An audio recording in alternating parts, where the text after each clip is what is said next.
এই একটু সাইড দে, ভিডিওটা এখন বন্ধ করে একটু সাইড দে। আশ্রম থেকে বলভদ্র, মা সুভদ্রা এবং জগন্নাথ দেব বেরিয়েছেন রথে করে প্রভু ভক্তদের দর্শন দেওয়ার জন্য।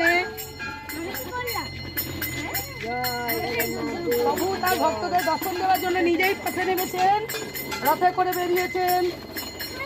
আসুন, রথের দড়ি টানুন, জগন্নাথ দর্শন করুন।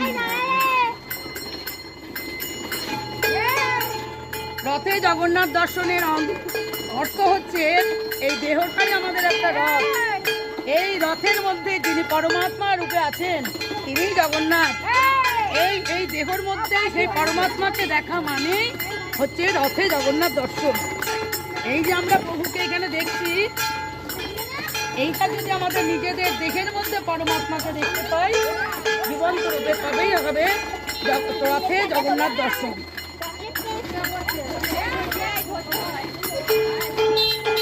আজ আসুন, রথের দড়ি টানুন, প্রভু জগন্নাথকে দর্শন করুন।